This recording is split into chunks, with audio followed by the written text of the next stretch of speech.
Negosyante, biglang nawalan ng lahat dahil sa mga pangakong hindi tinupad. Babae na pilitang umalis sa kanyang tahanan at walang matakbuhan. At lalaking nalugmok sa bisyo at kawalan ng direksyon sa gitna ng mga pagsubok. Kanino sila kakape? In God alone. Tampok sa The 700 Club Asia. Susunod na.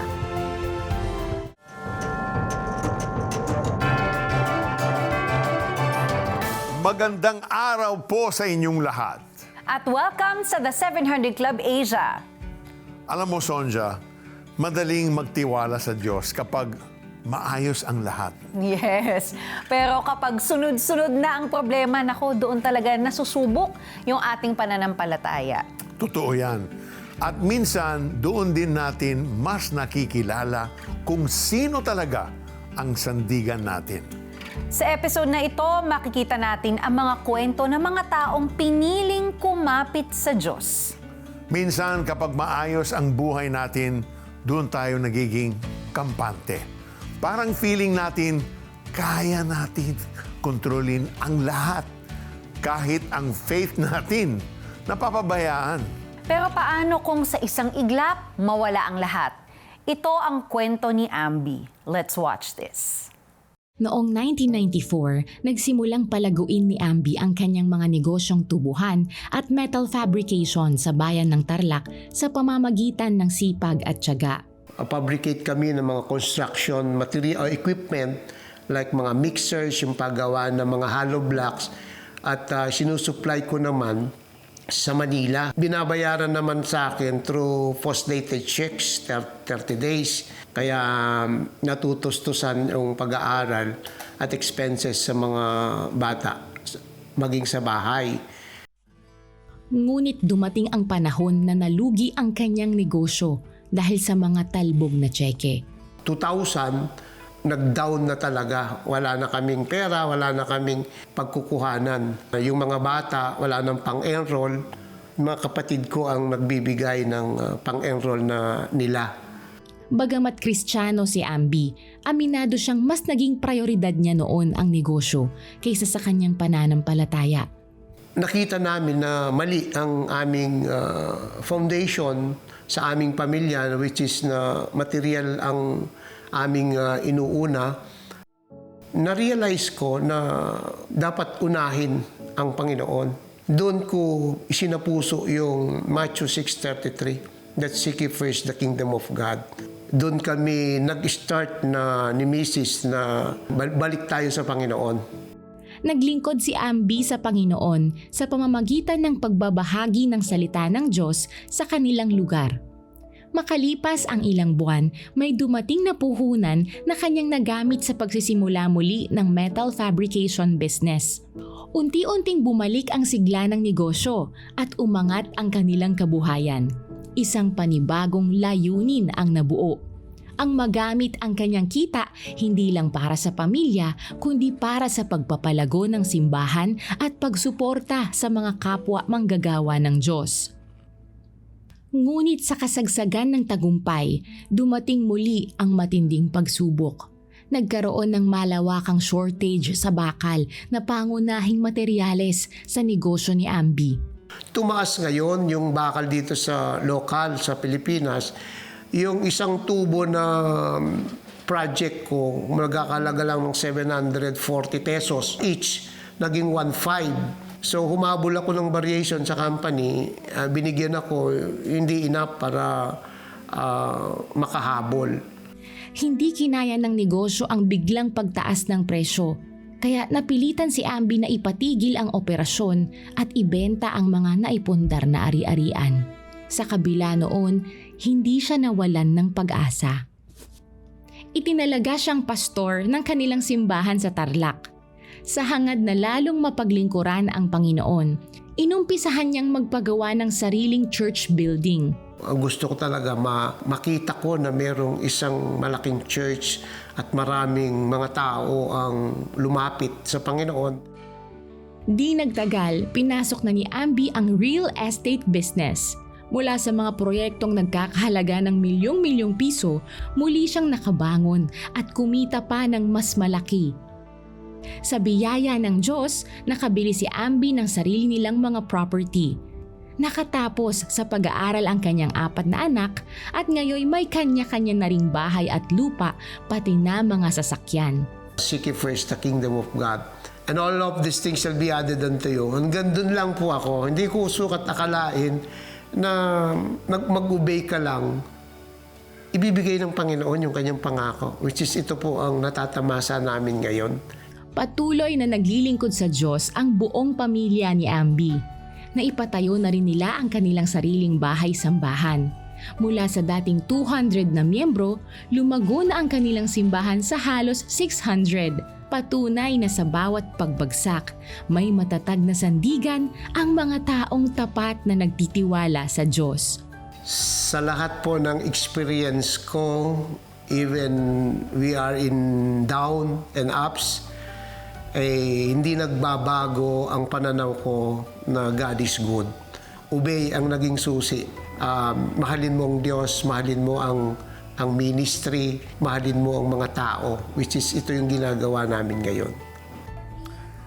You know, Sonja, I was trying to analyze yung story ni Ambi. I can surmise na from making hollow blocks and steel materials, binigay siya ng wisdom ni Lord. When he put God first, binigay siya ng wisdom, mag-shift siya ng negosyo into construction. Doon siya talaga lumago. So, ibig sabihin, merong siyang talent na hindi niya alam. Yeah. Pero God gave him that talent. So he used it for God's glory. He built the church, he built the house of the Lord first before, building other things. And you know what, Brother Peter, as you were talking, he probably wouldn't have discovered that other talent had that first business not gone under. Tama. Diba? So it's in our pain, when we seek the Lord, when we allow Him to move in our pain and in our circumstances, He invites us on a whole different journey na parang buti na lang, Lord, no? Buhay ka, buti may wisdom ka. Totoo. So, actually, 2 beses yun. 2 beses siyang nawalan. Pero hindi siya bumitaw sa Diyos. At hindi lang ibinalik ng Diyos, binago pa ang direksyon ng kanyang buhay. Minsan, hinayaan ng Diyos na mawala ang mga bagay na kinakapitan natin para siya na talaga ang magiging sandigan natin. Kaibigan, ikaw ba ay katulad ni Ambi na nawalan na halos lahat ng bagay sa kanyang buhay? Huwag kang mawalan ng pag-asa dahil may Diyos na siyang tunay na nagmamahal at siyang handang tumulong sa iyo. He is not just a miracle-working God. He is your Creator and the one who knows you inch by inch, everything about you. If you entrust your life to Jesus Christ, He will surely lead you to the right path for your salvation. And if you're watching right now and walang direksyon ng buhay mo and you're confused, you're in the middle of a huge problem, then come to the Lord. He knows the end from the beginning. Let's pray. Just say, Dear Lord, here I am. I don't know what to do. I don't know how to fix this situation. I don't even know how to solve this problem. It's beyond me, but it's not beyond you. You are my God, my Creator, the one who loves me. So Lord, starting today, I want to renew my intimate relationship with you. I want to give you my all. I want to entrust my life, my business, my family, and put it into your hands. And to do that, I need to surrender my life. So Lord, today, right now, I surrender to you. Forgive me for all the times that I thought I could run my own life, but failed miserably. I now receive you as my Lord and as my Savior, as the God who will direct my path. Thank you, Lord, for loving me. Thank you for giving me this opportunity. I pray this prayer in the name of Jesus. Amen and amen. Amen. If you prayed with us, welcome to the family of God. Your eternity is secure in Christ. We want to hear and get to know you. And just type, yes, tinanggap ko si Jesus so we can get in touch with you. At kung nais mong magkaroon ng mas malalim na relasyon sa Panginoon, itype ang BSG upang maisama kayo sa isang Bible study group. Kung nais mo ng panalangin at makakausap call the number on your screen or message us on the Facebook page of the 700 Club Asia. Handa ang aming 24/7 Prayer Center representatives para alalayan kayo at ipanalangin. Di lahat ng preso nasa selda. Sa isang iglap, nawala siyang lahat. There's a nasa cancer. Pero lahat ng bilanggo Daddy, tignan mo, pinag-pray tayo. pwedeng maging malaya. Gusto mo bang maging bahagi ng paghatid ng liwanag ng Panginoon sa mga naghahangad ng tunay na kalayaan? Sa bawat regalo mo sa CBN Asia, nakakarating ang Operation Blessing sa mga komunidad na sabik sa tulong. Patuloy mong napapanatiling on-air ang The 700 Club Asia at sinusuportahan mo ang 24/7 na paglilingkod ng ating prayer center. Isang tahanang bukas sa lahat ng nangangailangan ng panalangin at pagdamay. Bilang pasasalamat, makakatanggap ka ng streaming access ng Preso, Tampok ang kwento ni Wendell Tolibas, dating bilanggo na nakatagpo ng tunay na kalayaan kay Kristo kahit nasa loob ng piitan. Plus, ang discussion guide at written in stone Jesus of Nazareth upang mas mapalalim ang iyong pagninilay. Be a CBN Asia partner today.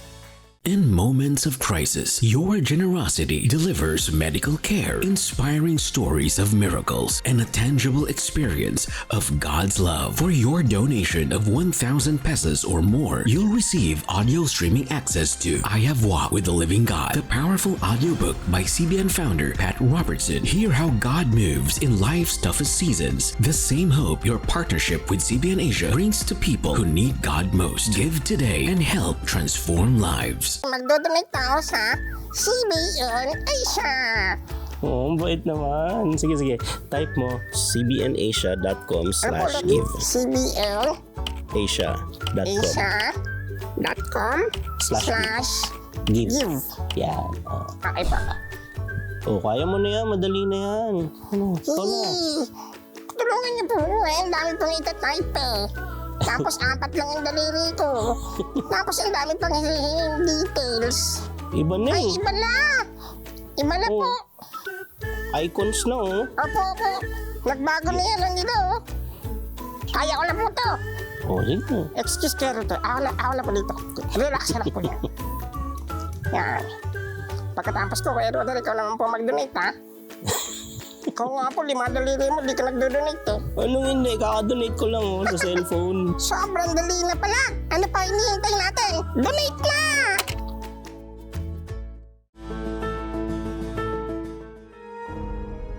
Naninirahan si Veronica sa isang kibbutz malapit sa Jerusalem. Pero dahil gagawin na itong pribadong lugar, pinapaalis si Veronica sa kanyang tinitirhan. Sinabi nila sa akin na kailangan na nila akong paalisin para sa aking trabaho. At noong Enero, tinawagan ako ng kibbutz at sinabi na kailangan kong magbayad ng doble na mas mataas na renta para sa bahay na tinitirahan ko o kailangan mong lumipat. At parang wala talaga akong malapitan. Hindi ko alam kung saan ako hihingi ng tulong.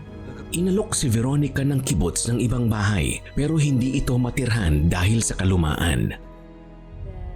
Sirang-sira na ang bahay. Napakalala.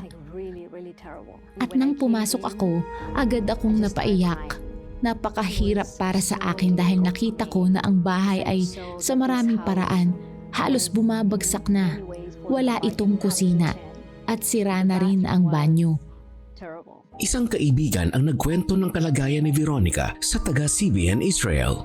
Bigla akong nakatanggap ng tawag mula sa CBN at sinabi nila sa akin, narinig namin na dumaraan ka sa ganitong sitwasyon. Kinailangan mong lumipat at ang bahay mo ay luma at hindi maganda ang kalagayan. Napaiyak na lang ako, nanalangin ako sa Diyos at alam ko na iyon ang sagot sa aking mga panalangin. Dahil sa inyong suporta, tinulungan ng CBN Israel si Veronica sa pagsasaayos ng kanyang bahay at ngayon ay muli siyang nagtatrabaho at sinusuportahan ang kanyang sarili.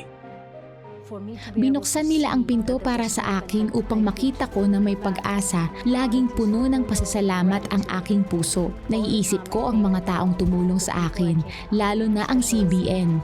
Dahil kung wala sila ay hindi ko makakamit ang mga mayroon ako ngayon. At ngayon, umuwi ako sa isang magandang bahay. Ako ay lubos na nagpapasalamat. Talagang labis na nagpapasalamat.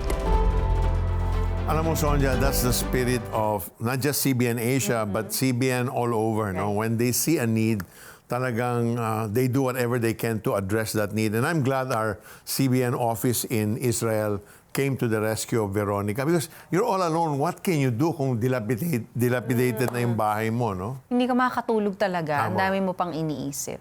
Sa gitna ng krisis, akala natin minsan walang pakialam ang Diyos.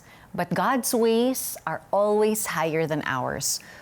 We should trust the Lord and know that He has a plan that is far greater than ours, and it can lead us to a path that is greater than we have imagined or planned. Yung pakiramdam na wala ka ng direksyon at destinasyon sa buhay, there is something that we can do to calm our hearts and minds.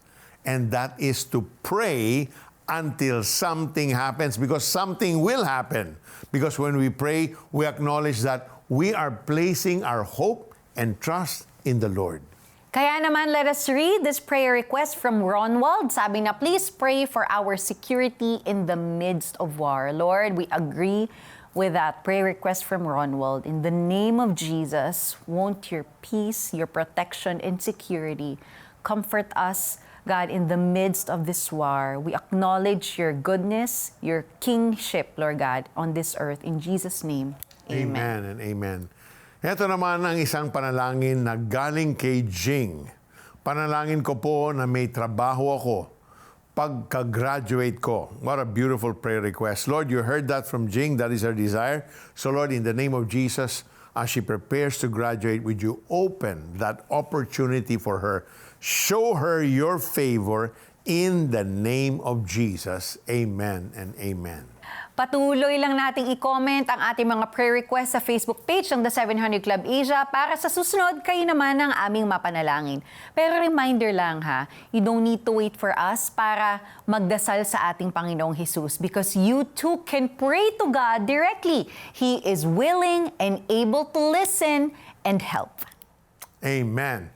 And if you want to talk to someone and that someone to pray for you, call the numbers on our screen anytime. Our prayer center representatives are here for you 24/7 to listen and receive your calls. For more information, watch this. Sumabay ka ba sa prayer at tinanggap si Jesus bilang Diyos at tagapagligtas? Balitaan mo naman kami. Please send us the message. Yes, tinanggap ko si Jesus through text or via the 700 Club Asia Facebook Messenger o comment section ng YouTube channel o tumawag sa prayer center para maipagdasal ka namin. Grow in your faith. Join our online Bible study group today. Just type BSG in the comment section of the 700 Club Asia YouTube channel or Facebook Messenger to receive details. In moments of crisis, your generosity delivers medical care, inspiring stories of miracles, and a tangible experience of God's love. For your donation of 1,000 pesos or more, you'll receive audio streaming access to I Have Walked with the Living God, the powerful audiobook by CBN founder Pat Robertson. Hear how God moves in life's toughest seasons. The same hope your partnership with CBN Asia brings to people who need God most. Give today and help transform lives. Di lahat ng preso nasa selda.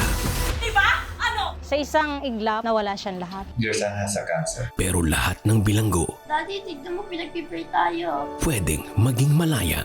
Gusto mo bang maging bahagi ng paghatid ng liwanag ng Panginoon sa mga naghahangad ng tunay na kalayaan? Sa bawat regalo mo sa CBN Asia, nakakarating ang Operation Blessing sa mga komunidad na sabik sa tulong. Patuloy mong napapanatiling on-air ang The 700 Club Asia at sinusuportahan mo ang 24/7 na paglilingkod ng ating prayer center. Isang tahanang bukas sa lahat ng nangangailangan ng panalangin at pagdamay. Bilang pasasalamat, makakatanggap ka ng streaming access ng Preso, Tampok ang kwento ni Wendell Tolibas, dating bilanggo na nakatagpo ng tunay na kalayaan kay Kristo kahit nasa loob ng piitan. Plus, ang discussion guide at Written in Stone Jesus of Nazareth upang mas mapalalim ang iyong pagninilay. Be a CBN Asia partner today.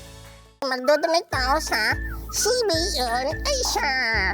Oo, bait naman. Sige. Type mo cbnasia.com/give. CBN Asia.com. Asia.com/give. Yan. Oh. Okay pa. Kaya mo na yan. Madali na yan. Ikaw na. Tulungan niyo po. Ang dami pong itatype eh. Tapos 4 lang yung daliri ko. Tapos ang dami pang hihinging details. Iba na Ay, eh. iba na! Iba na po. Icons na oh. Opo. Nagbago na yan, nandito. Kaya ko na po to. Oh, sige. Excuse pero to. Ako na po dito. Relax na lang po yan. Yan. Pagkatapos ko, Kuya Rodel, ikaw naman po mag-donate, ha? Ikaw nga po, 5 daliri mo, di ka nagdo-donate, eh. Anong hindi? Kakadonate ko lang oh, sa cellphone. Sobrang dali na pala. Ano pa hinihintay natin? Donate na! Ang salita ng Diyos ay isang tanglaw. Liwanag sa dilim, gabay sa naliligaw. The best kong babasahin at ibabahagi mo araw-araw. Dahil ang ilaw ng mundo ay ang salita na namumuhay sa iyo. Panahon na upang maging tanglaw.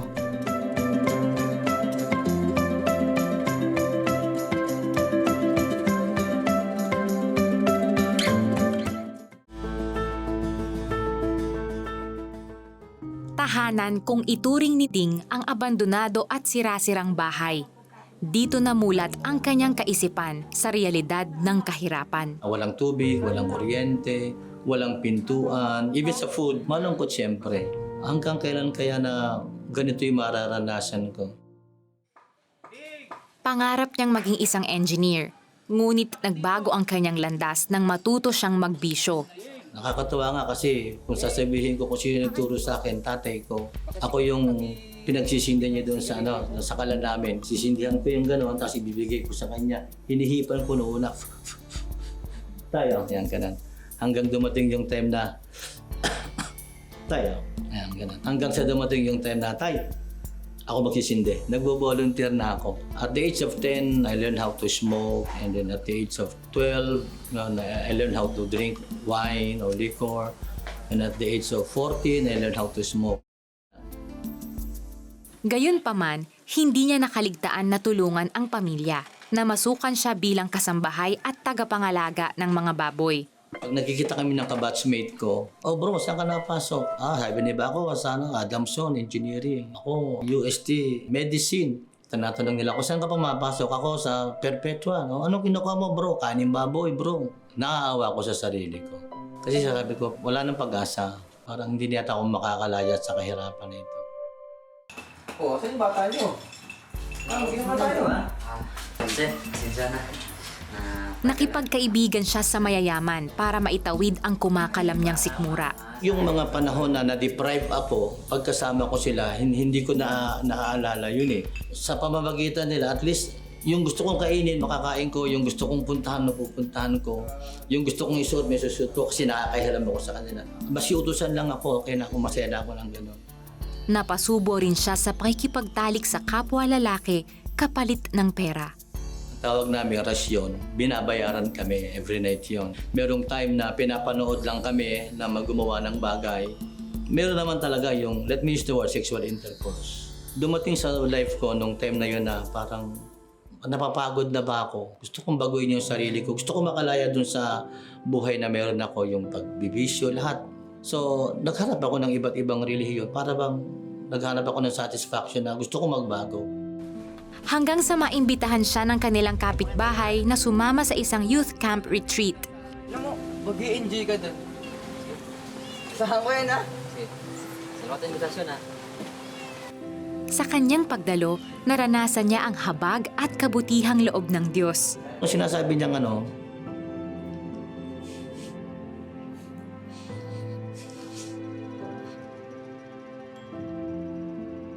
nung sinasabi niya na kaya pa akong baguhin ng Panginoon. Kaya pa akong patawarin. At nagtanong siya kung sino yung gustong tumanggap sa Panginoon. Tumayo ako. Sabi ko, Lord, kung talagang totoo ikaw ito, tatanggapin kita. Nung tinanggap ko ang Panginoon time na yon, hindi ko kayang i-explain yung joy na nararanasan ko ng araw na yon. Para bang yung matagal ko nang hinahanap, nakita ko na parang ito na yon, tapos na yung paghahanap ko. Patuloy siyang nagpakumbaba sa Diyos at nanalangin na tulungan siyang makawala sa bisyo. So, gusto ko pang mabuhay ng matagal. Gusto kong maglingkod sa Panginoon. Ang sinasabi ko sa sarili ko, pag umawak ako ng sigarilyo, pag uminom ako ng alak, pag nag-uli ako, mamamatay na ako. Ayoko pang mamatay. So yun ang sinabi kong sa sarili ko para makayanan ko yung yung withdrawal ba. Binalikan niya ang kanyang mga kaibigan upang ibahagi rin ang kaligayahan at kapayapaan na natagpuan niya kay Jesus. Ngunit Di na sila maniwala sa akin. Meron ang nagsabi sa akin, born again ka na, nagba-Bible ka na, demonyo ka eh.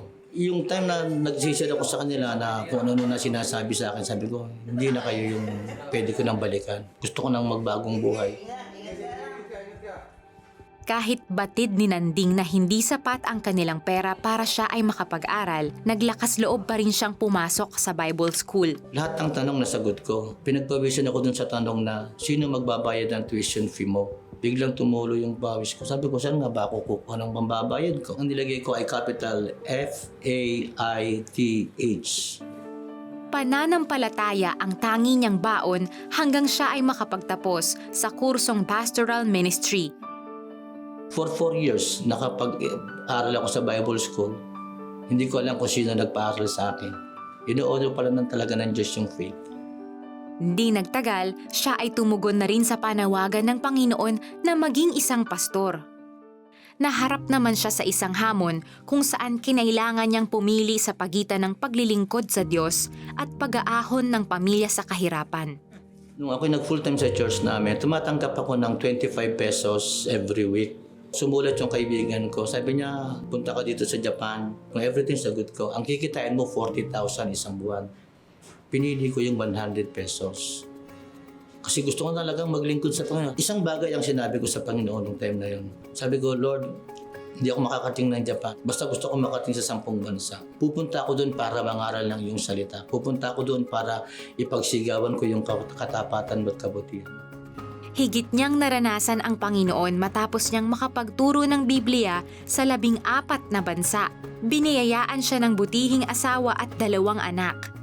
Buong puso naman niyang iniingatan ang ipinagkatiwalang ministeryo sa kanya ng Diyos. At sa tulong ng mga kapatiran, sila ay nakapagpatayo ng Christian Church na nagpapaaral sa mga estudyanteng kapos, maging sa mga batang may special needs.